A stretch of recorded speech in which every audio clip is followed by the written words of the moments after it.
Hello, ladies and gentlemen. This is Ball Not Court Podcast host Cortez Paul, along with my co-host Kevin Carter. I want to thank you folks for tuning in today and listening to the show. Basically, we cover basketball, football, NCAA, or anything that's related to current events with a humorous twist to it, at least. You can follow the podcast at BIOC Podcast at X or Twitter. We're also on Instagram at the same name, BIOC Podcast. You go to our YouTube channel, that's also BIOC Podcast. Our Facebook page is Balls Not Court Podcast. So if you could please just give us a like, shout, comment on any of those, and definitely subscribe to our YouTube channel. And we thank you for listening and enjoy the show. Balls Not Court Podcast. Thank you very much.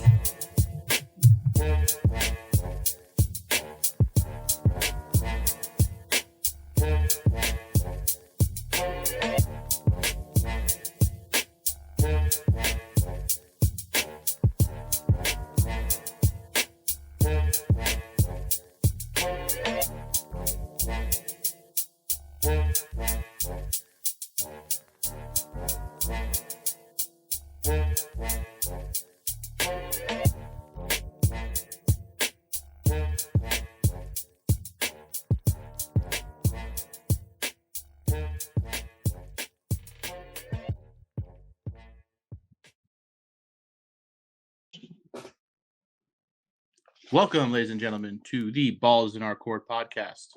Cortez Paul is not here today. Therefore, I am the Gilligan to this ship. The skipper is away, so the boys will play. I am here with my man, Kevin Carter, making his return. Next man personality. Here he is. When he leaves, wouldn't that make me skipper? Since technically, you're like the professor, probably. The professor. Well, yeah, that's fine. Yeah. That's fine. Yeah, the professor was hitting either Marianne or Ginger. So can't have two skippers, pal. Can't have two skippers. So when one's away, it's fine. It's fine. Yeah, I'm good with that. With that. Right.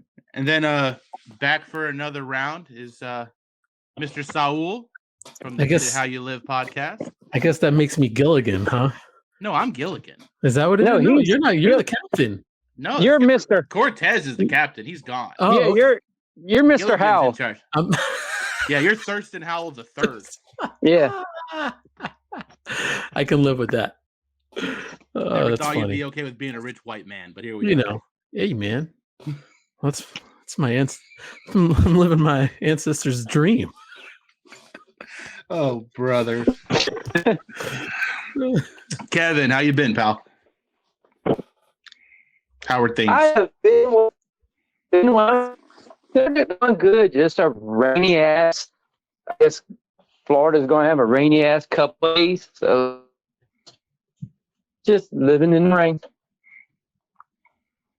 Living in rain. Saul, how we doing, bud? Yeah, not too bad. Work's going pretty good. Had a pretty easy day. Yeah, it's been kind of a gloomy day today. So I don't know, but I kind of like gloomy days. I don't mind them. You know, it hasn't been hot. It's been perfect for me. Yeah, no, it was a gloomy day today. I worked a little farther from home than normal, so I had a little rainy ride down the 408. That was fun and exciting, but wouldn't wish that on anybody. But yeah, man, it's been good. Got home, had some dinner, and there's been basketball on since like 7:30. So just been watching some good games. Boston and Philly are going on right now. I think the Knicks are still winning. So lots of good stuff happening. Not a big slate. The Magic are stomping on somebody. That was impressive. Are they? I think they're losing to the Bulls right now. No, they're up 50 to like 33 at halftime. They were putting up points. Oh my goodness. Let me check. I'm looking at the Knicks game. That's what it is. It was Magic over there in Chicago. Oh, 90-91. Let's see. All right. Magic. Oh my God. Yeah, you're right. 50-33. They're up at that. Yeah, Magic. You know, I got to start eating some of my words about what I said about them because they're off to a pretty good start, but they always get off to a pretty good start. And then you know, they just kind of fizzle out. So we'll see. But anyways, go ahead.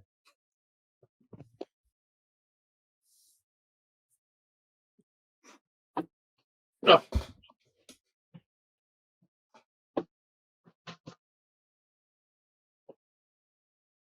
Doing all right there, bud? I think he died. I think Paul's in that mid. He's in the void. He's having a stroke. I wonder if he can hear us. Paul be in the Gilligan right now. Fuck, we need Skipper back. No, we lost him. Now we lost him. Skipper back. Well, since this is technically my show, there we go. This is technically my show. I'm just fucking with him now since he ain't on here. I can say all that shit. So we'll get started by talking about, what was it? What week were we in anyway in the NFL? 10, 11, 7? I think it's 10, right? 12, 9. I can't keep track of them anymore. I just kind of go with the flow.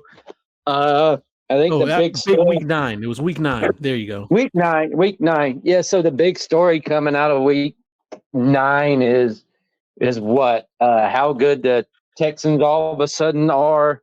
The 49ers getting their mojo back, courtesy of my jet. But they got everybody back, and they made some trades in their bye week. So they came out pretty well since they've got everybody back now. McCaffrey's back completely healthy. Debo was back healthy.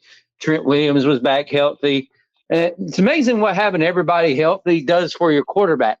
Because Brock Purdy looked like he did at the beginning of the season because, well, naturally he had all of his weapons back, and it's easy to do when you get everybody healthy and you got all that wealth you can spread it around to. Plus, you got your blind side protection back with Trent Williams, so you didn't have to worry about somebody killing you. Mm-hmm. No, that's huge. Not to mention their defense is looking, like it should be looking when you trade for Chase Young, and then you've got who do they got? Nick Bosa on one side, Chase Young on the other side. Not to mention the rest of that front seven. They're stacked. So it was ridiculous. Wagner and their whole defense now. When you added those pieces, it's too deep. And plus, we had Jaguars had a guy coming back from injury, and we were like, hey, he's a natural left tackle. You know what we're going to do? We're going to put him at left guard because we're a bunch of idiots. So we put him at left guard. The man's never played a game at left guard. So what do? We put him there after he's coming off the injury, and he just absolutely couldn't do it. There was miscommunication all over the place. They just looked like absolute crap on offense, and it was very annoying to watch, especially coming out of a bye week. But that's what happened. That's what happens when you let your wife do a after midnight birthday party, and their whole offense is at it, and they're all staying out until 1:00 in the morning.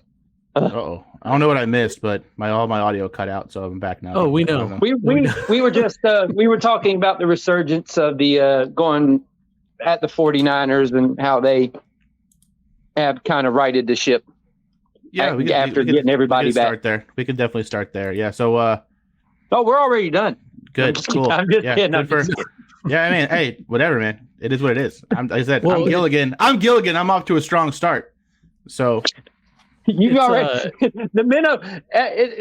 Usually it gets lost after a 3-hour tour. Your minnow got lost after a 4-minute tour. I think we lost him again. Look, there you go. Wait, 7-minute tour. All right. That's all it takes. That's funny. What I was going to say was Travis Etienne didn't really get off to much of anything in that game. Yeah, because the bad part with they were using him, they were trying to run up the middle. Mm-hmm. And against that front seven and those guys, you can't do that. His biggest asset is you put him in space, he makes guys miss point blank. That's his game. When they ran him to the outside the few times, he gained 11, 12, 10 yards, and then they stopped doing it. And I'm like, and the 49ers gave you the blueprint on how to go up against the Jags right now with Press Taylor calling the offense. And that's press the receivers, get in their face, don't let them loose, cut out the short routes. And that's what the 49ers did. And every single one of those guys played downhill in their front seven. They didn't have to worry about nothing behind them because they were pressing everything. And the Jaguars just couldn't figure it out. And the offensive line for some reason, just communicated like, I don't even know. It was just bad communication. There was guys running free all over the place. It was bad to watch. Paul, what did you think about that game? Yeah, man, I thought the matchup between Brock Purdy and Trevor Lawrence was going to be a lot more interesting. But I mean, in a big game, 3 losses in a row, coming off of concussion protocol. I mean, Brock Purdy showed up. The Jags defense has been playing pretty well up to this point, but it's only a matter of time before the Niners got healthier and everything just started clicking for him. I mean, Brock Purdy, almost 300 yards passing, 3 touchdowns, no turnovers. McCaffrey ran for almost 100 yards. George Kittle, 3 catches for 116, so the big ball was there. It looked like the Niners that we saw the first 3-4 weeks of the season. Everything just kind of came back. Everything was hitting. They were playing defense. Fred Warner and those guys are all over the field. And when they're playing like that, it's tough. That's how I want to see them play in a lot of these other big games. But I mean, it's a shame it had to happen against Jacksonville because Jacksonville was hot. And now they're sitting at 6-3, and you have a Houston Texan team who was getting a little hot right now. Who's already beaten them once this season, and it's going to be interesting to see kind of how things play out in the AFC South because it looked like it was going to be kind of a runaway for Jacksonville, and with the way CJ Stroud's playing, makes it kind of interesting. Makes it kind of interesting to see what's going to happen there as the season goes on. But let's not go nuts on the CJ Stroud thing. He had these 2 games back to back that were pretty good. Do we remember what happened the game before that? He threw for 100. He threw for 138 yards against the Arizona Cardinals. So it all comes back around. The NFL, we all know, it's a game of ebbs and flows. And the bad thing is we look at everything 1 week at a time. And once you have a bad week, then that's what everybody gets stuck in their mouth. So the obvious thing is to see how good the team bounces back after a beating like that and see what goes on from there. Just like the Broncos. Broncos took a 70-point ass whooping, and now all of a sudden the last 2 weeks the Broncos have looked like world beaters now because their defense has all of a sudden woken up. Let's see. So 242 yards his first game, 384 and 2 TDs his second game, 280 and 2 TDs his third game. Yeah, don't remind me of the third 306. Yeah, 306 and 2 TDs his fourth game. Mind you, no interceptions, by the way, at this point. Yeah, he had to throw one, yeah. Against the Falcons, 249 and a touchdown. Against the Saints, 199, 2 TDs, 1 interception. Finally throws his first pick against the Saints. Against the Panthers, he just had 140 yards, no TDs, no touchdowns. They lost the game, but it was a weird game. Against the Bucks, he goes for 470 yards and 5 touchdowns. And then against the Bengals, who are a hot team, and they're the Bengals, 356 with a TD and 1 pick. This guy, he's played great for a rookie. Yeah. He's playing great for anybody. For a veteran. He's playing great for anybody. For a veteran. He's playing great for anybody right now. Yeah, he knows what he's doing. I mean, I don't know what I don't really know what to say because he's doing it with let's see, was it Nico Collins was out? Mm-hmm. They got rid of they got rid of DeAndre Hopkins, or no, he was on the Cardinals. Whatever, my bad. That's not even talking. He has nobody. Ben got rid of him. Yeah, Noah Brown comes out of nowhere and has a monster game. This guy is doing. CJ Stroud is doing something that I haven't seen personally in a while, especially with the talent that they have surrounded him with. Because he doesn't really have a wide receiver. Who's the number 1 wide receiver there? I don't know. I mean, you couldn't name him in a lineup, that's for sure. I think that's the most impressive part. I mean, look at that rookie quarterback. Who's the running back there? I thought it's not David Jackson, right? It was Pierce until he got hurt. Yeah, Pierce got hurt at the very beginning of the season, and they were kind of in shambles a little bit. But it's crazy to see because I said that it's the 2 interceptions for me. Like the guy's only made 2 interceptions. Yeah, he just And on third down, he just looks so poised. Like he's not afraid to. He had some big plays with his legs this week against the Cincinnati Bengals. Like, so he's running the ball when he has to. He had a big touchdown run. In Cincy. In Cincy yeah. against a team who was probably playing some of their best football the last 3 weeks. So a red hot Bengals team. It's hard to look at it and not, start talking kind of crazy. Because I mean, obviously he's going to be the runaway rookie of the year. It's not even close. Oh yeah. But there are people that haven't been in a potential situation to where he can be in the MVP conversation if Houston ends up making a playoff run. Obviously, if they don't make the playoffs and they end up kind of fizzling out, you can't really give it to them because that's not how football works, I guess. But I think we look at someone who's the most important player on their team.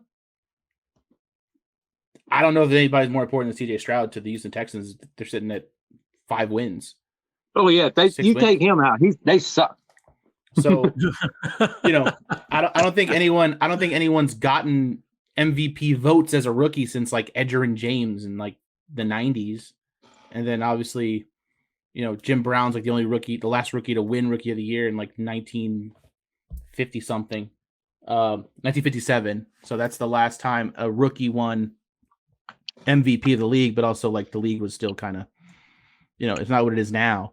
But I mean, the stats jump off the paper. Like you can't deny the fact that this kid is just playing completely out of his mind. And he needs to go ahead and stop. Yeah, you're right. It was Jim Brown. That was the only time it ever happened in 1957. That's it. Yeah. Rookie won MVP. So we've potentially never seen something like this before, at least not from a quarterback in their rookie year. I mean, you look at the quarterback turnover potentially of number 1 picks and early drafted quarterbacks. And this guy is literally the best quarterback we've probably seen in close to a damn, 5-6 years probably coming out. And he wasn't even the number one quarterback. Like someone got picked before him, which is still wild to me. But guys playing with a chip on his shoulder, man. Like good for him again, we said this last week, but good for him for not going to Carolina. Because thank God. I think it's a different story if he goes to Carolina. As good as he is playing right now, I just think Carolina is just not good enough. I think DeMeco Ryans is doing a hell of a job as the head coach of the Houston Texans. And that's a guy that's going to push that kid. He's had some great kind of coaching trees, and he's come from a good background, and he's just a strong guy who is taking full advantage of his first head coaching job. And what better way to catapult yourself than to have potentially the greatest rookie quarterback of all time on your team? He's that player. He's that player coach to where they like playing for somebody who he ain't even been out of the league that long. Like he legit hasn't been retired for what, maybe 5 years, maybe. Yeah, no, he's still he's still built like he can go out there and play right now. So I mean, he probably could. That's probably why their defense is playing so good. He suited up a few times and went in there and hit somebody, and then was like, "There you go." Yeah, man. I believe that. So when I don't know if you guys have the schedule. When does Houston play Jacksonville again? Is that coming up next week? Next week? Okay. Not this week, but next week. Okay, so week 12. Yep. There you go. So there you go. Could be a big game. Could be a. Because this week it's fuck the Titans week. Well, every week's fuck the Titans week for you, bud. No, this week it's definitely fuck the Titans week because we play them. So that's funny. Oh, my bad. I gotta say it like Paul says. I said it. Fuck the Titans. That's right. Like Clayton Bigsby. Fuck the Titans. Oh my goodness. Yeah. All right. I left my wife because she was a Titans fan. There you go.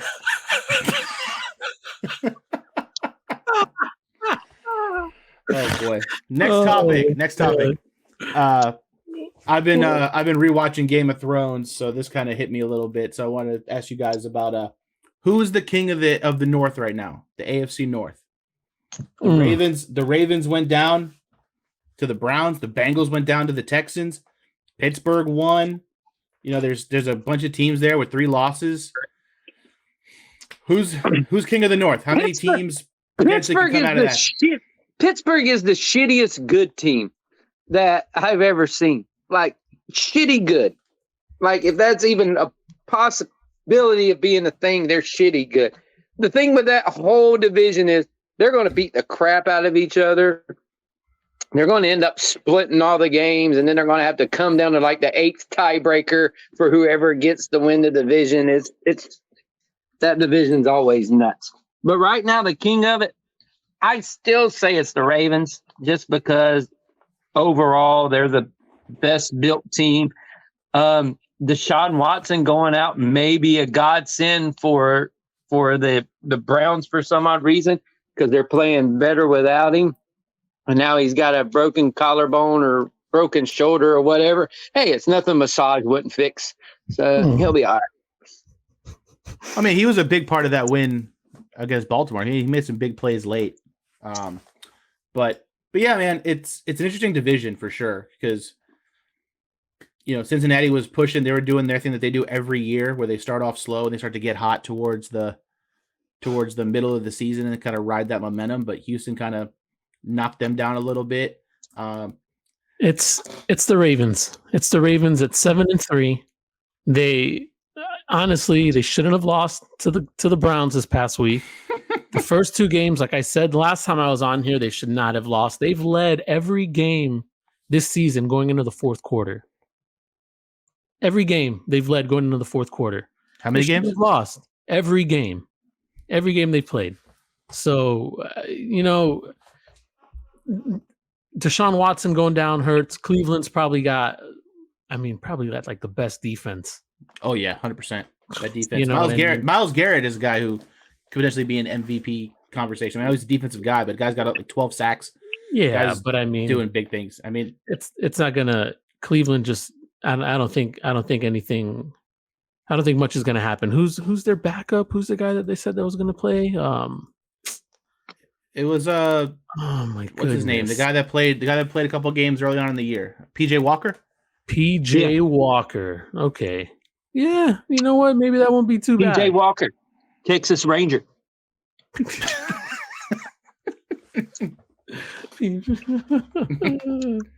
That's good. Yeah, you know what? I don't know. Maybe the Browns can do something. We'll see. So with it potentially still being Baltimore's division to lose, how absolutely, yeah. How many teams from this division could potentially make the postseason? That's the bigger question. Could we get 3 teams out of here? I see 2. I see 2 most likely, because, like I said, they'll end up splitting all their games with each other. So it's just, how do you do outside of your division?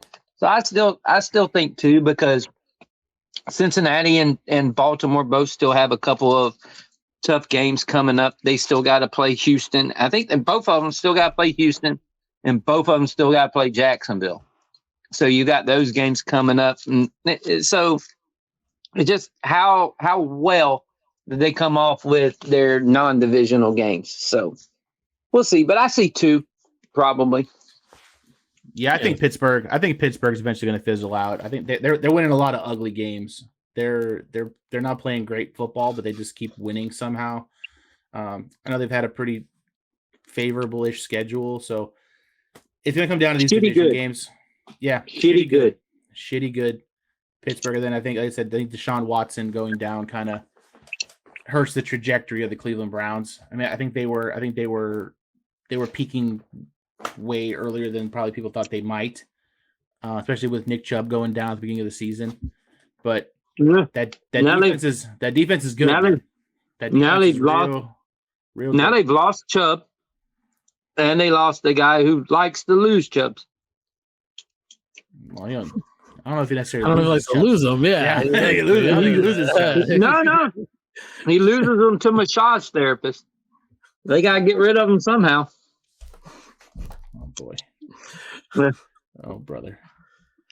Yeah, man. So it's interesting to see. The AFC North is always a could be worse. Ride. Could lose them to Dwight Howard. I was waiting for that. There he is. That's what I was waiting for. What's up, Dwight? What's up, Dwight? All right. Next had to topic. bring it in through the back door. Next topic. Our man Cortez isn't here today, but next one we got Buffalo Blues. What's going on with the Buffalo Bills? They suck. Is the Madden curse a real thing for Josh Allen?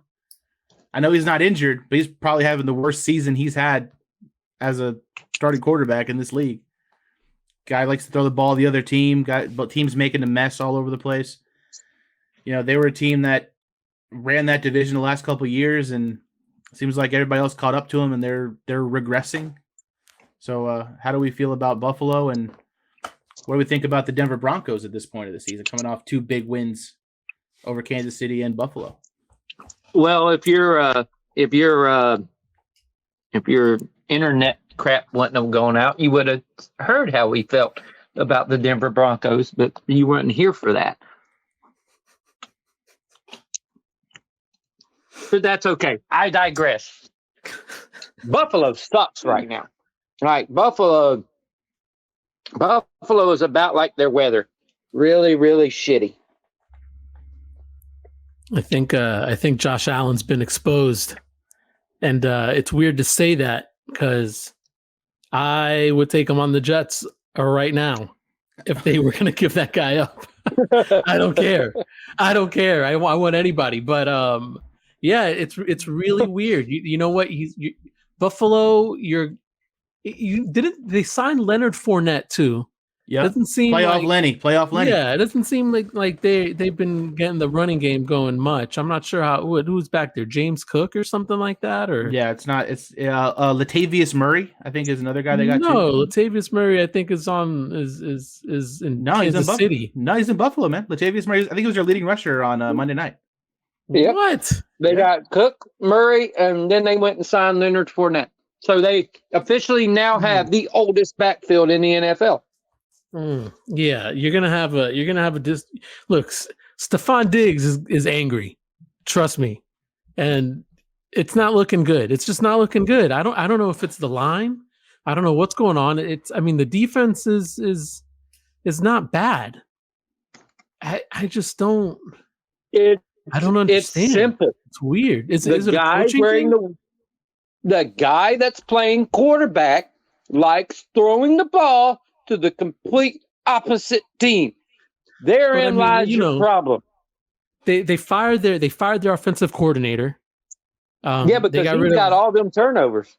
Yeah, I mean it's got to be there's a disconnect somewhere, where you're seeing this regressing of Josh Allen's play, and you're just not. The offense looks stale, and I don't know. It's not good. It's just not looking good. I don't know what it is, but I don't mind it because that just leaves the door open for the Jets to possibly beat them again this coming Sunday, which leaves the window open for possibly Aaron Rodgers coming back. Oh boy. And wanting to play and taking over and us going to the playoffs and us winning the Super Bowl. Yeah, I said it. Aaron Rodgers smoking a peyote in his Achilles. Whatever. So are you. You are smoking some peyote too over there. Oh man. Someone's got to say it. I don't care.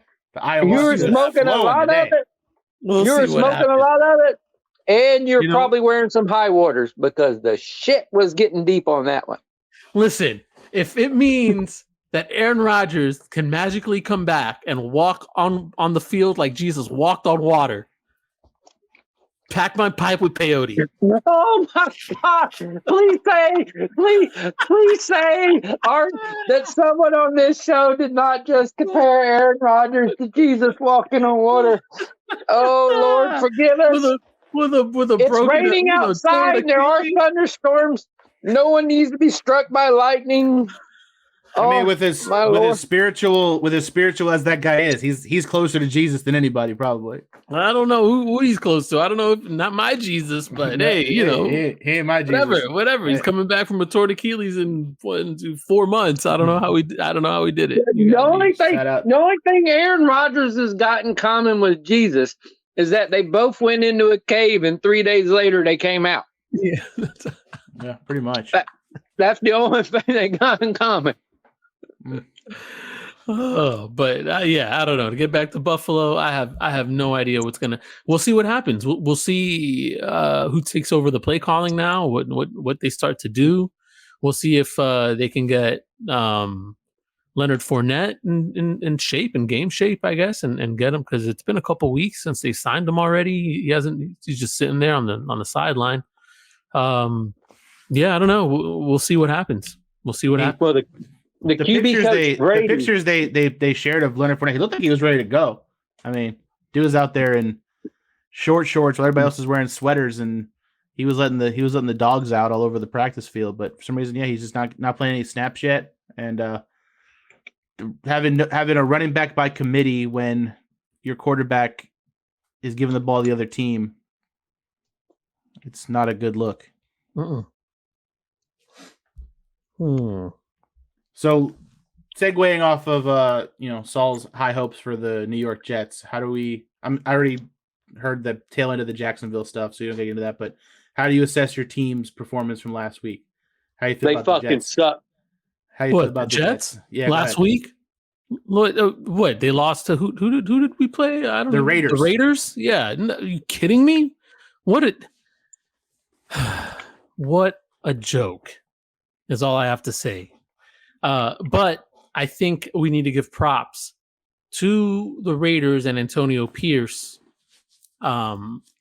because they don't really have much of anything except Josh Jacobs and Devontae Adams.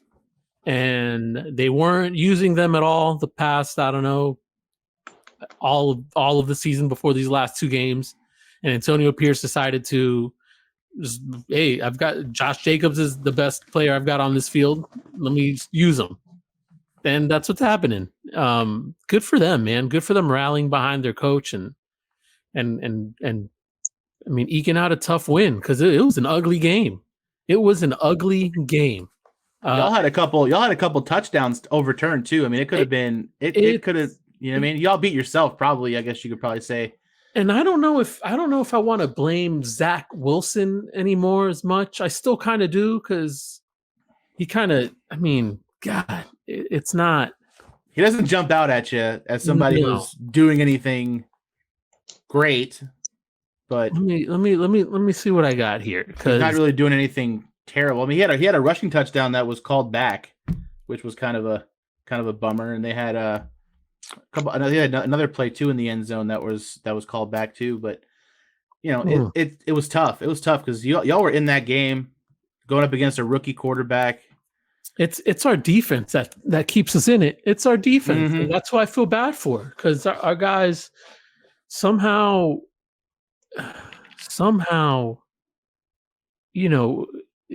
we just lose focus and costly turnovers at the worst times, fumbles, whatever, it's I don't know, high snaps, like it's frustrating to watch.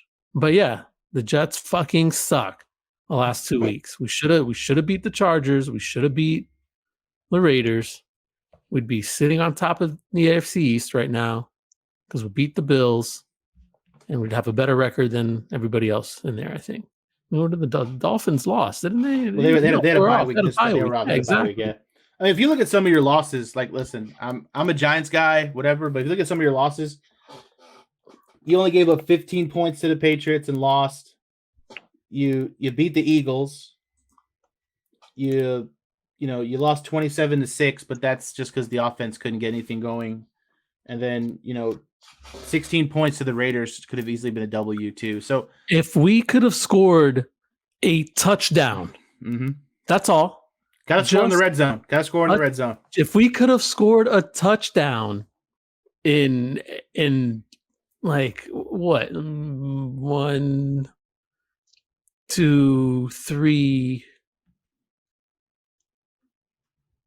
4, 5. I mean, we probably you could probably take 4 losses off of that if all we had to do was just score one touchdown. Yeah, it's insane. It's frustrating. Yeah, one loss by 6, one loss by 5.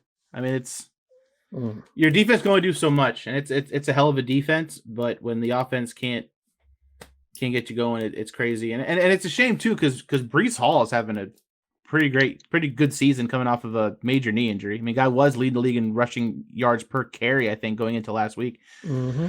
So I mean, you have a lot going for you, and I think you're right though. I think it's gets old just blaming Zach Wilson for everything. I think it's more than that, and our line is Swiss cheese. Yeah, I blame his mom. Horrible. Oh, I don't blame his mom. No, I blame his mom for having all them hot friends. oh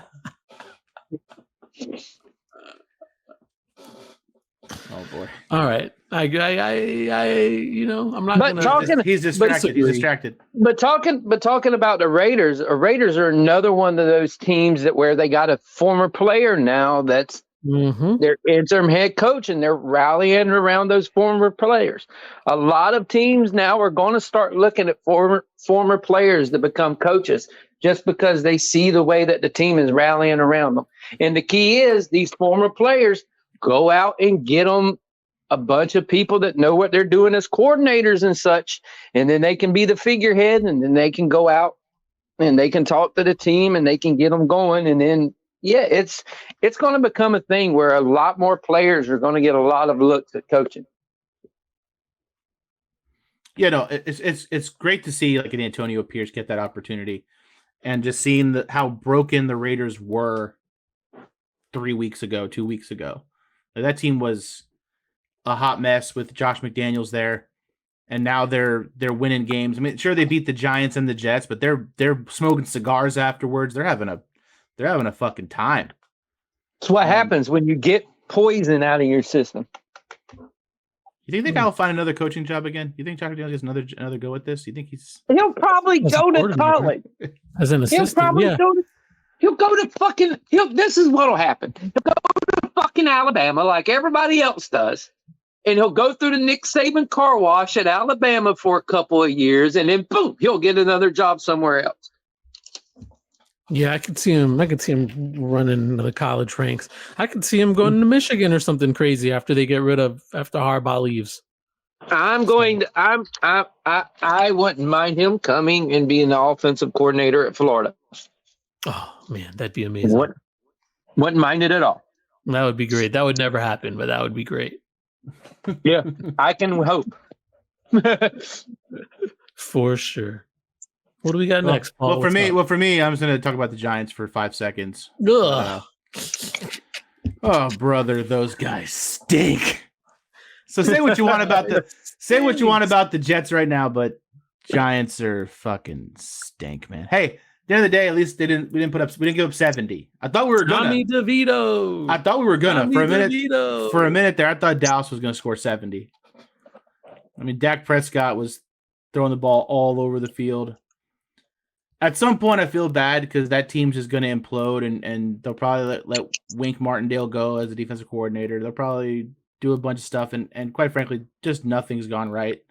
And whatever. I guess we're in the Caleb Williams sweepstakes now. Wasn't Wink Martindale one of the dudes that did like those game shows? No, that was. I mean, maybe. Like a guy's name was Wink Martindale. I swear to goodness. I mean, he probably hosted like $1 Million Pyramid or fucking one of those shows in the 70s. It was like Wink Martindale. He like did the dating game or name that tune or some shit. Yeah, like it was one of those shows in the 70s, probably. I don't know. No, he's absolutely right. Wink Martindale. He's best known for hosting Gambit from 72 to 76, and then again 80 to 81, Tic Tac Doe. Yeah, a bunch of radio. That was my show. Tic Tac Doe. Yep. Tic Tac Doe. High Rollers and Debt. Yep. He did all kinds of shit. Yeah. Well, Wink Martindale can get fired from the Giants and go host a game show somewhere. Or he'll probably just go to a local bar and host Giant Jenga one night or something, because that's about where he's at right now. Giant Jenga. Just host Giant Jenga because he's great at just watching things collapse. I mean, is Wink Martindale still alive? Oh, I don't know, but The OG. He's the defensive coordinator for the New York Giants. I don't think the game show host is still alive. I think he died. The game show host is 89. He's still alive. He was born in Holy 33. Shit, he's still fucking alive. Oh my god. Yeah, it's wild. Good for him. Good for old Wink. Old Winky. Good for old Winky Dink. He probably could be a good defensive coordinator too. Hey, probably. I mean, tic-tac-toe, man. He'll bring in the money over there. So it is what it is. But yeah, Giants fucking stink.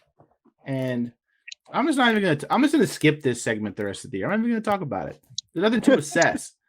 Nothing to assess. It's like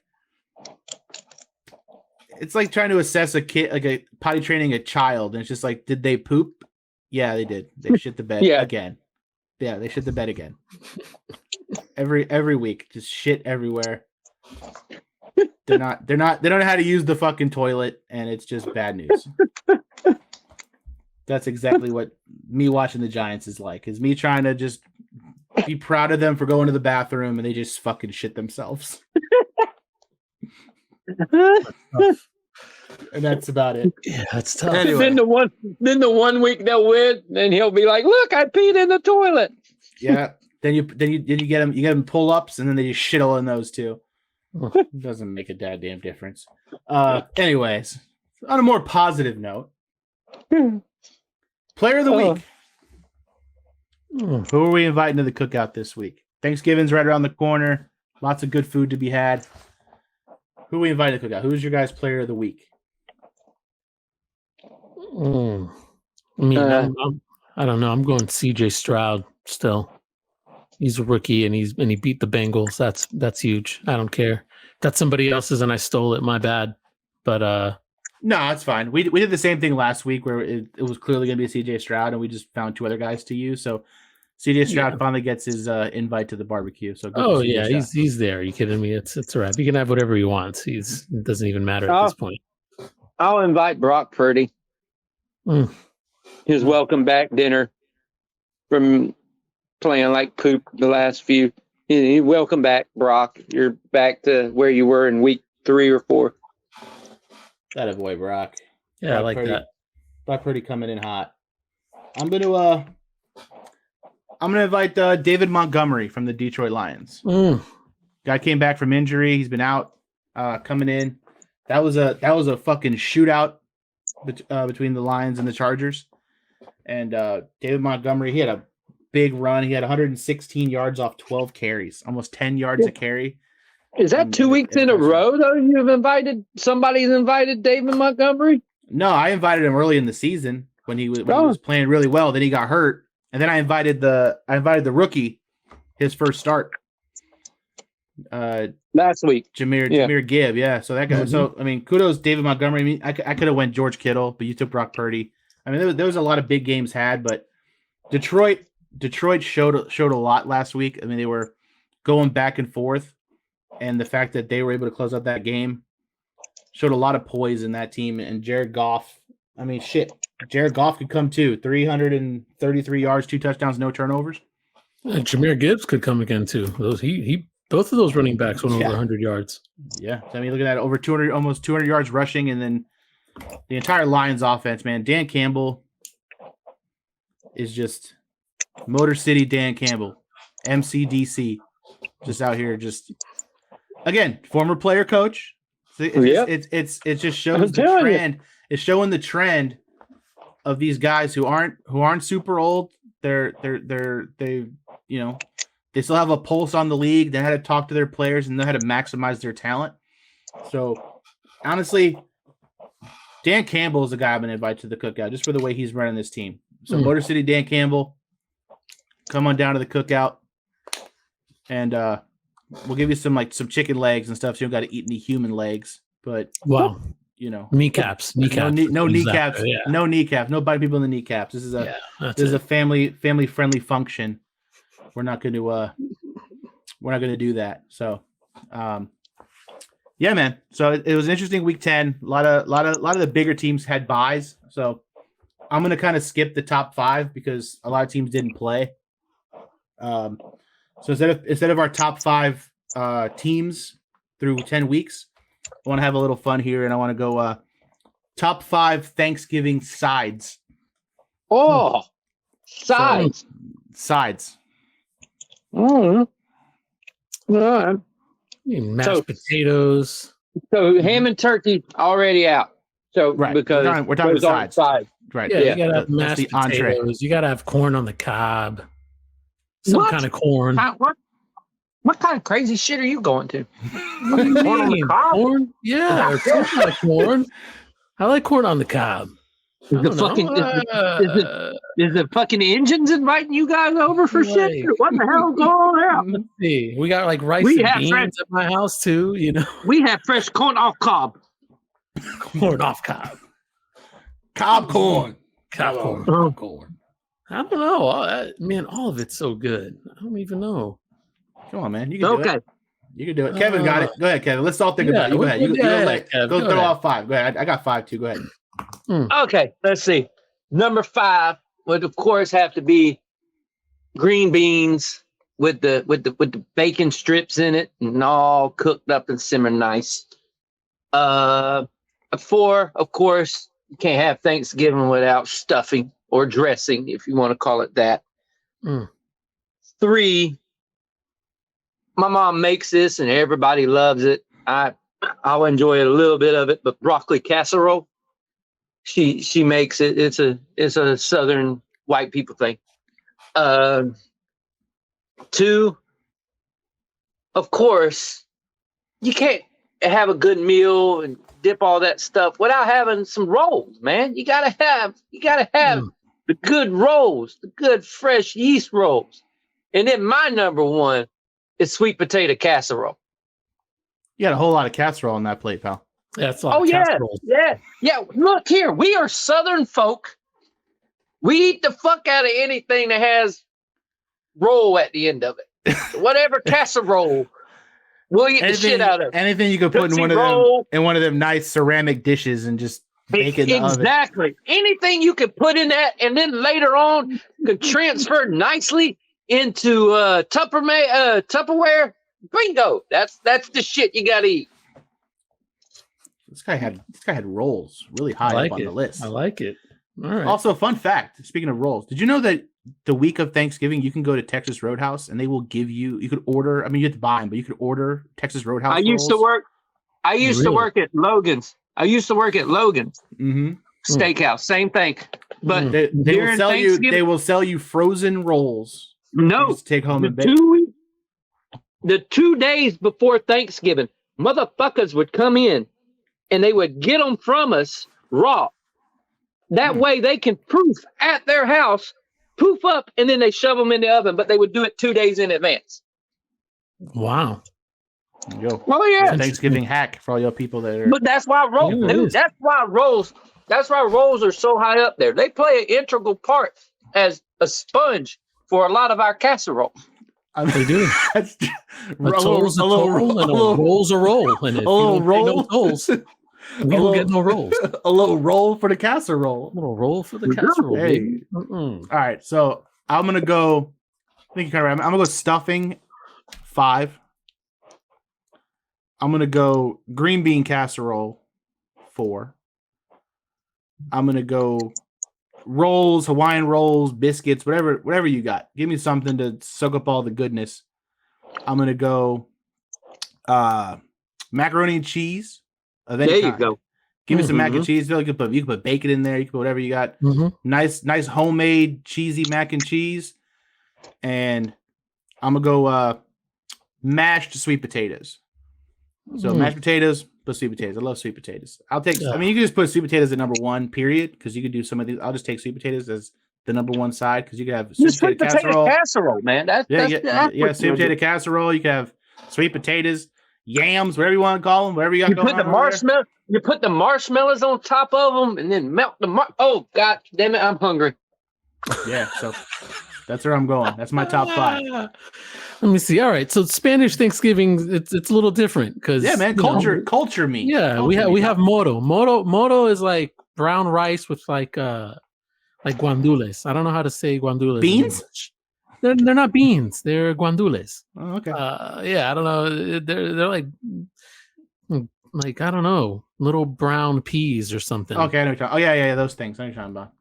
Yeah, I'm cool. Yeah, but I don't know. You know, rice and beans.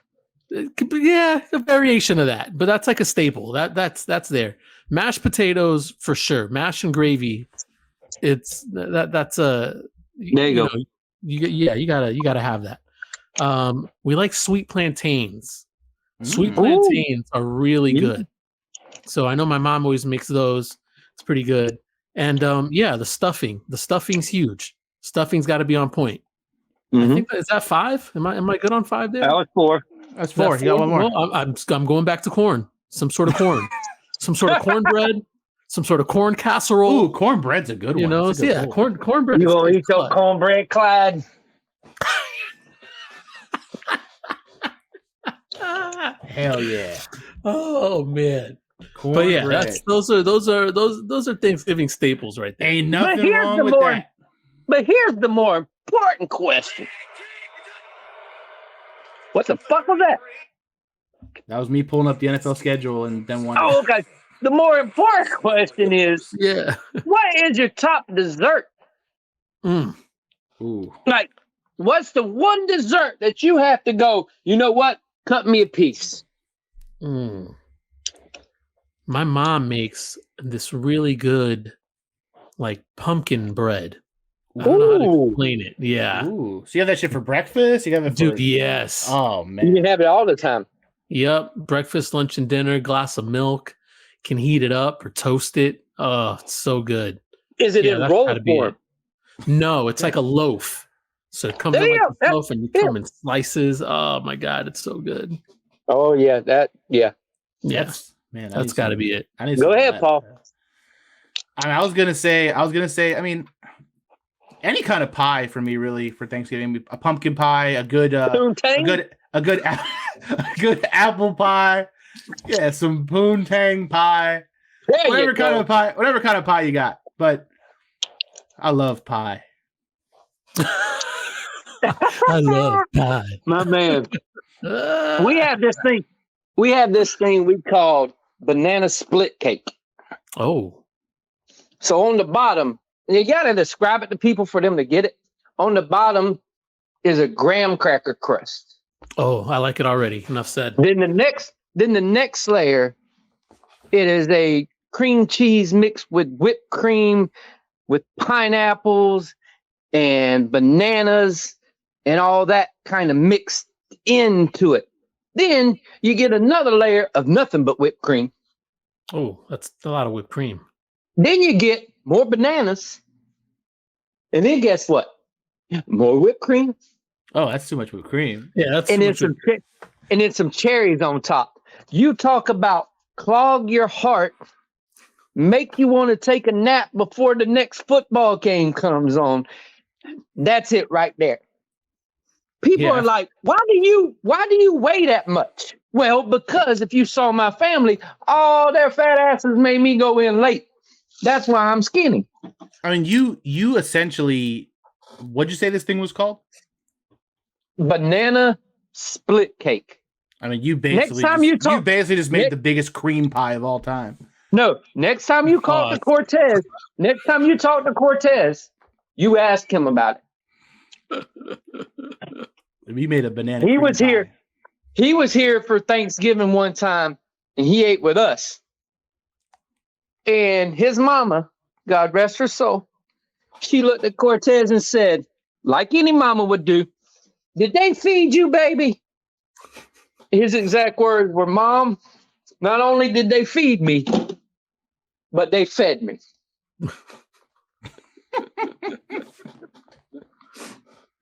And if you know what that means in black folk talk, that means the boy ate. And he ate too much. Oh, man. But yeah, next time, ask Cortez, next podcast, ask Cortez about the banana split cake. By the time you fed him? Oh, yeah, we fed that boy a bunch. Hey, we fed that boy a bunch. Oh, brother. I think we just spent more time talking about Thanksgiving food than we did football. Yeah, that's good because all three of our teams wasn't worth talking about, but food is. That's true. 'Tis the season, and I am thankful for Thanksgiving. All right, on to serious business. I was kind of busy, and I forgot to tally the wins and losses from last week, so that's my bad. It was fucking terrible. It wasn't great. It wasn't good. Yeah, no, we can skip that. We can skip that. It's not important. It's not important. I'll have it all right come next week when I sit here and decide if I want to drink cyanide or not. It was fucking horrible. Yeah, it was bad. Anyways, week 11. Here we are. Home stretch of the season. A lot of important matchups happening. We're going to start off with Thursday night. Bengals at Ravens. Holy shit, there's a good Thursday night football game. Everyone fucking take your whatever and throw them in the house and watch this shit because we finally got a good Amazon did it. Took them 11 weeks, but Amazon did it. Yep. Amazon's like, we got one. Like Ghostbusters. They were like, we got one.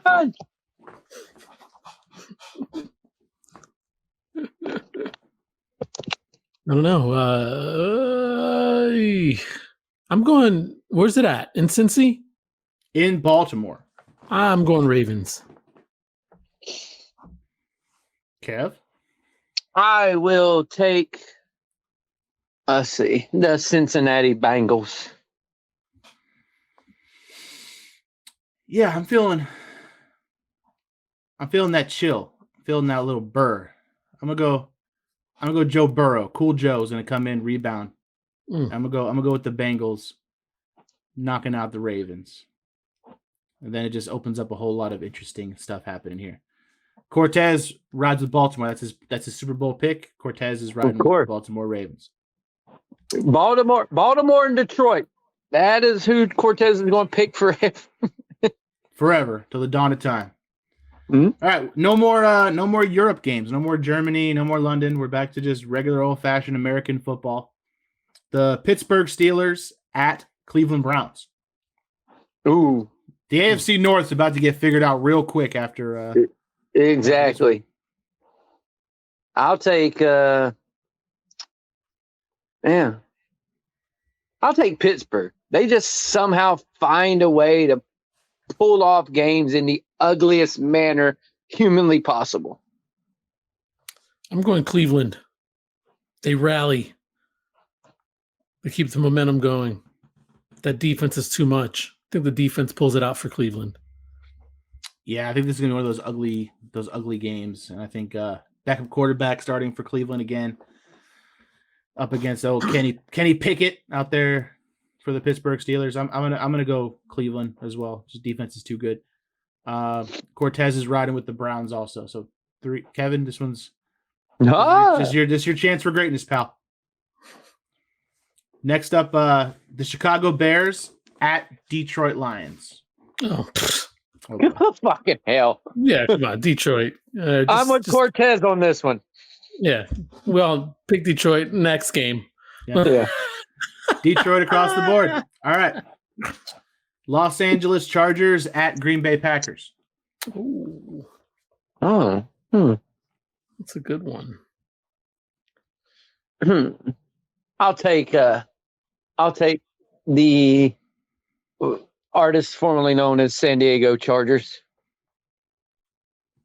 In Lambeau, huh? In Lambeau. I know how you feel about Jordan Love, though. You don't love him. He's a bum. Yeah, I'm going to have to go San Diego or L.A. Wales vagina. Got it. Wales vagina. The Wales vagina Chargers.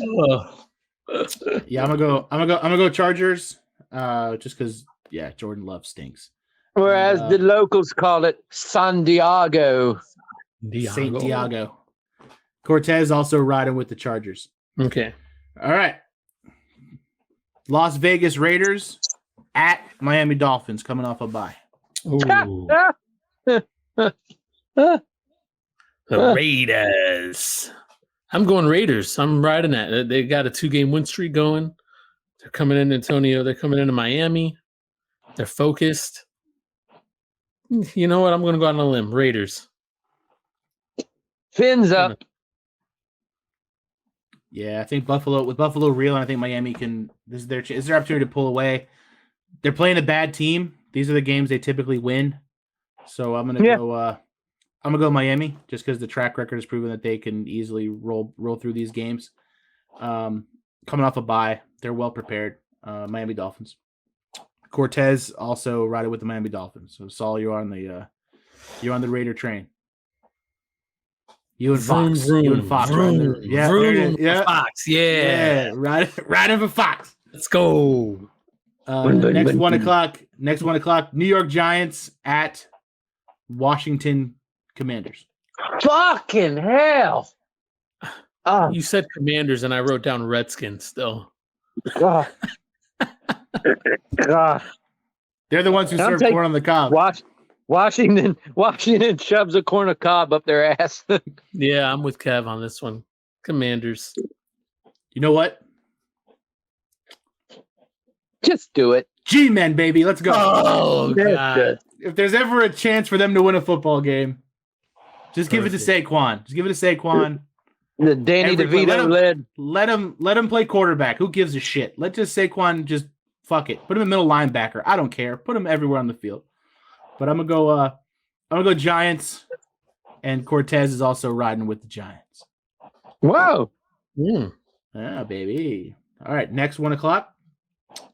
Dallas Cowboys at Carolina Panthers. Jesus Christ. Is this a trap game for the Cowboys? Hell Could no. this be a trap game for the Cowboys? Oh, fuck no. The Panthers fucking suck.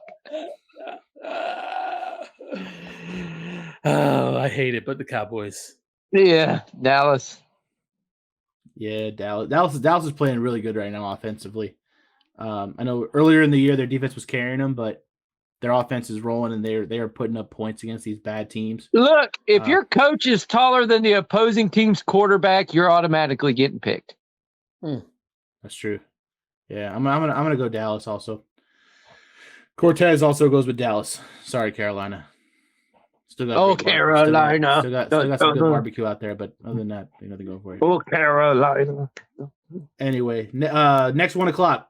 The Tennessee Titans at Jacksonville Jaguars. Ooh. Fuck the Titans. Go Jags. Oh man, that's tough. I like Will Levis. I do. Fuck Kentucky too. I know. I don't. Titans you're right. Tampa Bay put Tennessee in a body bag last week. You know what? Let's go with the Jags. I think they right the ship. Travis Etienne gets in the end zone, they win. Okay. If there's ever a team to do it against, it's going to be the Tennessee Titans. So I'm going to go with Jacksonville, and Cortez. I'll take Jacksonville. So another sweep for Jacksonville. Don't let us down, boys. Don't let us down. The last 1 o'clock game, the Arizona Cardinals at Houston Texans. Houston. I'm going Cardinals. Kyler Murray's back. Hey, I wish. I hope. Trust me. I think this is going to be I think this one's going to be fun. I'm going Cards. Didn't the Cardinals win? Didn't they have a good Cardinals won last week, yeah. Yeah. Yeah, they still fucking stink. I'm riding the CJ Stroud train. I'm going Houston. It's hard to lose when your quarterback's not giving the ball to the other team. So I just think you're absolutely right. Cortez going with Arizona. So there you go. Oh man, yeah, I don't know. He didn't really play that well last week. We're splitting Kyler down the middle. Hey, it's not his fault. The new Call of Duty came out. He was preoccupied. He had shit to do. I heard the storyline isn't that good, like the story in the game, but I don't know. You have to at him. He'll be able to tell you probably. Yeah. Whatever. The coach for Houston's taller than Kyler Murray. So. Well, D'Amico Ryan's taller than a lot of people. Exactly. All right. First 4 o'clock. Tampa Bay Buccaneers at 49ers. 49ers. 49ers, yeah. Poor Baker Mayfield. Oh, brother. Against that defense, Jesus Christ. Yeah. San Francisco. by a lot. And Tampa can't stop a nosebleed. No, not at all. So Their DBs suck. Their front seven still good. Old DBs suck. yeah, this is where San Francisco kind of gets hot again. There's our riding momentum, I think, here. But yeah, San Francisco for me, and Cortez also goes San Francisco. So Niners across the board there. 425. New York Jets at Buffalo Bills. Oh, you already know what I'm going with. You already know where I'm going with. Let's go. Yeah. Y'all gonna get in the end zone? Yeah, Josh Allen's done. He's done for. They might get in the end zone because Josh Allen throws a pick six. I mean, he's been getting picked off by lesser defenses, that's for sure. I'll take it. He's got picked off by everybody. Mm-hmm. Mm-hmm. Yeah. Yeah, this is a week for me where I want to see what Buffalo is made of. So I'm gonna take Buffalo at home. I think if they lose this game, it's the end of Buffalo as we know it. I think that team completely implodes after the season and probably just gets rid of a lot of people. So I'm gonna take Buffalo. I'm not 100% on that one, but I'm gonna take Buffalo just because the Jets' offense has been pretty bad the last few weeks. If the Jets were rolling a little bit, and it's tough to say, but they can't get in the end zone. So it's just Greg Zuerlein can't beat the Bills by himself. Oh, Legatron. I'm going to take the Jets. Hey, there it is. All right. Cortez going with Buffalo as well. 425. The Seattle Seahawks at Los Angeles Rams. Seahawks. I'm going to take the Hawks. Yeah. Yeah, I'm going to go with Seattle too. Seattle's all right. The Rams are kind of reeling a little bit. Cortez going with the Rams though. Cortez believes the Los Angeles Rams of Anaheim. Oh, he believes in the Rams. All right. Sunday Night Football. I don't know what's up with must be that Walmart money. I don't know, but Minnesota Vikings at Denver Broncos. We'll go with the Broncos. Yeah, Broncos. Minnesota's on a roll. I said they stunk earlier in the year. They made me eat my words. Josh Dobbs. Goddamn Josh Dobbs. Playing some solid quarterback, man. Guys doing this things. This is where it ends. I don't know, man. You got a big brain. Look at the big brain on Josh. Denver's defense has been playing pretty good the last couple weeks, and I hate to say that because everyone still remembers them getting destroyed by the Dolphins 70-20. They figured some shit out. But yeah, they did. They got something going on there. Denver's gonna take this one, yeah, for sure. I'm gonna go Minnesota. Cortez is taking Denver, obviously. Of course. They write his paychecks. Yes. Monday Night Football. Philadelphia Eagles at Kansas City Chiefs. Did we get 3 halfway decent primetime games after last week's 3 shitty ass primetime games? That's gonna be good, boy. Amazing. Philly gets revenge. Philly's going to win all because of one thing that I found out. If a quarterback goes on the Peyton Manning and Eli Manning show for Monday Night Football, the next week they fucking lose. I recently found that out. Interesting. Guess who was on it? Guess who was on it Monday? Pat Mahomes, yeah. Exactly. Guess who was on it the Monday before? Trevor Lawrence. Oh, no. Yes. So, yes. So I'm going with the week after. People have sucked. So I am taking the Eagles. Well, I have another stat for you, Kev. Quarterbacks who are sponsored by State Farm win Super Bowls. So I'm going to go with Patrick Mahomes to beat Jalen Hulu Has Live Sports. So you're saying Mahomes is going to throw a lot to my auto? That's it. He's going to throw it to Mahomes and Otto. Mahomes, Motto, get on the field. And Andy Reid's going to want to know about the Nuggies. How much is it to bundle them nuggies? So I'm gonna go Kansas City. I'll take the Eagles. And also because fuck the Eagles. Yeah. Yeah, Philly. Even though I love what AJ Brown's doing. AJ Brown is Who did Cortez take? Pretty good. Cortez is going with Philly. Yeah. So I'm the only one riding with Kansas City, huh? All right. Okay. All right. We'll get you. All right. Cool. All right. There we go. Week 11, baby. All boys. right. Week All 11. right. All right. There we go. So All there we right. go. All right. All right. All right. So the last little thing I want to kind of touch on while Saul's here, he's a fellow basketball guy here, go along with Kev. But I know we were all making a big deal about the James Harden trade, a couple weeks ago. And boy, Philly doesn't miss him, huh? No, they won like 8 in a row. They just lost, I think, last night or the night before or something. They lost tonight, I think. Did they lose to Boston?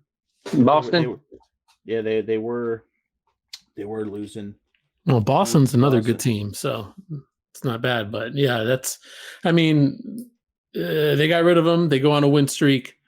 The Clippers get them, and the Clippers haven't won a game since. I think they've lost like 6 straight or something like that. It's insane. The emergence of Tyrese Maxey for Philadelphia. That kid's good. Yeah, he's really good. They got really lucky with him. It allows Tobias to play like he did. I mean, I don't think Tobias is anything special, honestly, but he's a complementary piece for that offense. And I think they got a bunch of guys that want to play now, and they're moving the ball. And I mean, former MVP, last year's MVP, you can't come out dead in the water like that, especially with all the stuff that was going on with James Harden and all the comments he said, and then you get rid of him and all the hoopla, and then now everybody's like watching you and seeing what you're going to do. And I was over here talking about like that was pretty much it. The Philly's going to blow up the rest of the team, and hopefully they'll trade Embiid, and they go on this win streak. And hey, good for them. Philly's still a top team in the East. Milwaukee's struggling a little bit, but they'll figure it out. I think the Heat are starting to figure it out a little bit. We'll see. I'm surprised about the Magic, like I said earlier. But they always do this. They always start off hot. And I think right around January, February, and the All-Star break, that's kind of when, we'll really see if this team can keep it up. And the reason I say that is because they just don't have the depth in the bench. That's a lot of what kills the Magic team. If we want to talk, objectively speaking here, if we really want to look at this team and if they can sustain the winning that they're doing right now, that's the reason why they have no bench. And they're a pretty bad third quarter team. Like they're pretty bad. They can't. Here's the problem. Here's the problem with Orlando right now is they can't shoot. Like they do have a halfway decent bench right now, but none of them can shoot right now. They were throwing up bricks like freaking mason workers last night. Like it was bad, and they were doing it tonight as well. But it's just they have to get shooting. They have to get their guys going. Pablo hasn't exactly lit the world on fire to start this year off in his start of his sophomore season. So if they can figure things out, they'll be okay. But they just right now it's the shooting makes you want to cuss. And if you watch Cortez on X, the shooting does make you want to cuss. Well, it's funny because they drafted Jet Howard, who's a shooter, and the guy is not even getting on the court. They almost blew. They almost lost the game tonight. They barely won 96-94 after that crazy lead they had at the half. Bad third quarter team, man. They come out bad third quarter team. They're a real bad third quarter team. I do want to shout out Kev because as we're kind of through 3 weeks of the season, when the Dame Lillard trade happened, Kev said the most important piece of that trade was Drew Holiday. Mm-hmm. Yep. And Boston got Drew Holiday. And boy, are they reaping the benefits of getting them a Drew Holiday. It's the defense. It's the defense. It's the veteran leadership. It's the fact that he can make plays. He doesn't need the ball in his hands a whole lot. I mean, having to play with Jaylen Brown and Jason Tatum. I mean, he did earlier in the game against Philly. He was backing Maxey under the hoop and just muscling him up. Yeah, he's big, he's strong. What they did was they said, you know what? As good as Marcus Smart is on defense, he is fucking terrible on offense. So you know what we're going to do? We're going to go get a better version of Marcus Smart. And that's exactly what they did. They didn't lose a lot in defense, but they gained a lot in offense. And he was the most important part of that trade, hands down whatsoever, because Dame right now is struggling to find his rhythm in that offense because they've got too many guys that need the balls in their hand. Well, he wasn't even traded to the Celtics. What happened? He got traded to the Blazers. I think they bought him out or whatever. He traded to the Blazers. No, the Blazers traded him to Boston. Oh, that's right, for Robert Williams and Marcus Smart. Trade him. He wasn't going to stay there. No, Marcus Smart's in Memphis. No, they traded Marcus Smart a couple months ago. They went all kind. There was but he was there. He was the most important piece in the whole thing. Like, because wherever he was going to end up being put, because it's just like I said when they sent him over to Portland. I said he ain't staying there. They're going to send him somewhere else to get whatever. And whoever gains him is going to have the upper hand on this because the man plays defense. Like he was the only guy that got traded that plays defense and is okay on the offensive end of the floor. Yeah. So I said kudos to Kev. Kev called that out. Kev sniped that one. And everybody was talking about Dame Lillard going over there with Giannis. And then just don't fit. Drew Holiday falls in the lap of Jaylen Brown and Jason Tatum, which honestly, I still feel like Jaylen Brown hurts that dynamic. I think the guy just turns the ball over too much. Jaylen is their James Harden. Oh, I don't know about that. I don't know about that because that's what he is. He's a ball heavy shooter. Is what he is, and he ain't got no left hand. But he's ball heavy, ball reliant shooter. And when he has his off nights, and when he no shows in the playoffs, they go away. And he's been every playoff series that they've lost or they've had struggled in. He was the factor in which made them lose that series. It wasn't because Tatum was off. It's because he was off. So that's why I'm not saying he's James Harden bad. I'm just saying he's their James Harden where he kind of throws everything off to where if he's not going right, they're screwed. Yeah, I think someone like a Jaylen Brown too. I think he really makes you appreciate how good Jason Tatum is. Because that boy's good. There's a lot of because that guy. He doesn't even take a lot of shots. I mean, that guy's shooting 15 to 18 shots a game. He's efficient. Very efficient. He's an improved 3-point shooter. And it's just crazy that you throw in a Drew Holiday into that lineup and their perfect player that they got besides Drew was Porzingis. Because he is a perfect fourth option. Like he's that tall, he can shoot, he can do all that stuff, and he's not having to do too much. And he even said it. He goes, I'm more comfortable here because I'm the fourth option. He goes, I can just play throughout it. He goes, where I was the 1 and 2 when I was in these other places, now I'm just 4. So now just give me a spot that I need to go to and I'll go to it and then I'll do whatever. He's their Brook Lopez. I mean, I'd take that's fair. I mean, he's still blocking shots. He's still doing. He's a better Brook Lopez. Mm-hmm. Yeah, that's true. I mean, Porzingis didn't play tonight, and Jaylen Brown didn't play tonight, and Boston still beat Philly, which is impressive. Yeah, that's very impressive. So Philly, how many points did good old Al Horford have? He went off a little bit. He went off a little bit There in you the third go. quarter. He was hitting some threes, man. He was There you go. he was lighting it up a little bit. So I think Boston's now 9-2, and I think Philly dropped to 8-3. They lost a couple games in a row. They lost to Indiana last night, Ooh. which is that's a hell of a young team to look out for. Tyrese Halliburton. Yeah, it's got Let like them something like 36 assists and 0 turnovers in the last I don't know Let how them many boys games. get It's going. ridiculous. Let them boys get going, and it's woof, man.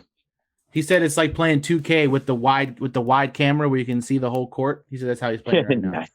He said Yeah, it's like I'm playing 2K with the top down view where you can see the whole court happening. But yeah, man, that guy's averaging crazy numbers. They're a team who's always seems to be in games. And then that's going on in the East, and in the West you got Dallas, they're rolling. The Lakers are struggling a little bit. They're getting stomped by the Kings right now. fuck the Lakers. Clippers are struggling. Obviously, Denver's rolling. So it's an interesting dynamic through the first 3 weeks to kind of see where the pieces are going to fall. Then Golden State's just putting headlocks on everybody. Yeah, bro. They're like the New World Order out there. They're straight NWO'd them guys yesterday. Draymond Green tried to friggin' legit choke somebody out. Yeah, he yoked up Rudy Gobert. Rudy Gobert put his hands on Klay Thompson though. Yeah. First, Yeah. I'll take a Draymond Green on my team any day. 100%. Oh yeah. You know what I mean? Like you don't win a chip without someone like He's your Draymond. 90s Knicks guy. He's your Charles Oakley. He's your Mason Dennis guy. Rodman. He's your Yeah. Dennis Rodman. He's your He's your Bill. No, he ain't Dennis. He's Bill Lambier. Fuck that. yeah. He's a Bill Lambier. Yep, I can agree with that 100%. He's a Kevin He's a Charles McHale. Oakley, Bill Lambier. Mhm. He's the piss Andy dude at the end of the bit or at the bitch. That's like fucking. I'm gonna go out there, and if somebody does some stupid shit, I'm gonna clothesline them. But And he's that's- so smart. He's such a smart player. Like he really is. I mean, defensive player of the year a couple times, and He was smart as hell last night. He knew He's great. He knew Steph wasn't playing, and they're probably going to get their eyeballs beat out. So hey, let me just get kicked out of the game in the first minute. yeah, they still almost. That game was still pretty close, wasn't it? Yep. Yeah. But that's another good team. Minnesota is a good young team. Anthony Edwards is. They better watch the fuck out with that guy. Yeah. Yeah, I mean they're I think they're were they 8-2, 7-2? They're rolling right now. I mean they're playing good They're basketball. losing tonight to Phoenix, but it's only a matter of time before Phoenix turned it on a little bit. Yeah, Phoenix is that team that's going to be like, look, we need to just get into the playoffs, get everybody healthy, get in, and then we'll go from there. A lot of these teams are, let's just get into the playoffs, and then we'll go from there with everybody healthy. yeah. Miami has won 5 straight. Yeah. Like I said, they're starting to turn it on. I don't know what the hell happened there, but we won 5 straight, and we're 2-0 in the in-season tournament that I could give 2 shits about. Yeah, I forget that's even a thing. And then Tuesdays and Fridays? Tuesdays and Fridays, yeah. I still don't understand It's it. all for marketing money. It's all for those TV contracts. That's what they're doing. It's so we can put out those shitty ass fucking courts like the Bulls court that look like the old. Remember when McDonald's used to have the big red light that shined over the burgers and shit like that? That's what the Chicago Bulls. It's like it's like the lamps with those like red cups from Pizza Hut back in the day. Like it's keeping everybody warm and shit. Like oh yeah, you get red light therapy watching those Bulls games on Tuesday. I'm like, oh my God. I'm like, who was like, you know what we're going to do with this court? We're going to make it red. Okay, well, what's the other color going to be on it? No, I just said it. We're going to make it fucking red. We are going to blind everyone in the arena. No one gives a shit. It's just red. So what color should we wear to the games? Wear white so there's some contrast to the fucking court. Yeah, man, I hear you. But we'll touch base on the in-season tournament as it kind of rolls around. But we've been going for about almost an hour and a half. So let's just get to our shout outs. Anybody want to shout anybody out? Should plug your socials. I'll let Saul here go first. Yeah, Get It How You Live podcast available pretty much on every platform. Check it out. Shout out to Ross, shout out to Emily, and shout out to you guys for having me back on. Where can we find you? What's your old? Oh yeah, man, I'm always so bad at this. What is my Twitter? Let me just look it up real quick right now. DJ Solly. You don't have a Twitter. DJ Solly D. Oh, it's X. My bad. Yeah. I forgot. That's what it is. It's Solly D's. It's exactly what my name is on here, except just no space. There you go. Perfect. And then on Instagram, you can find me Solly_D's. There you go. Bam. Perfect. There you go. Kev. You can find me on X at Kevin C 2415. Facebook. Just look up my fucking name. And if you're in the Jacksonville area, you can also catch me doing trivia. Name That Tune trivia at V's Pizza in Fernandina Beach on Thursday nights at 7, and every other Friday at El Jefe's Mexican Restaurante at 7 o'clock. You keep saying it like that, you ain't gonna have a job much longer. On Fridays. They don't listen to this shit. I ain't worried about it. All right. Well, you can catch me on X at _Paul_Mac, on Instagram at the Paul Mac 520. You can follow the podcast at Balls in Our Court Podcast on Facebook, at BIOC Podcast on YouTube, at BIOC Podcast on X, Instagram, TikTok, all that fun stuff. You can follow Cortez at In the Mind of CP, and you can like, subscribe, follow us on everywhere you get your podcasts and all that fun stuff. And yeah, that's it. I did it. I made it through a whole show, and I'm proud of myself. Job. Yeah, you should be. Good job. There was 7 minutes there where you were gone. No, I'm just kidding. No one's gonna notice that though. It's fine unless you watch it. You know why no one? You know why no one's going to notice? You know why no one's going to notice? Because of the professionalism. Because of you two guys, and 100%, and the greatness of the co-founder of this podcast. Moi. I agree with Kev 100%. See, I'm gonna credit. He needs to come back on here more often. I'm gonna credit it more to Kevin's ability to ramble. Yeah. And with that being said, Balls in Our Court Podcast, episode 13. We out here. Or for me, it's 413. No.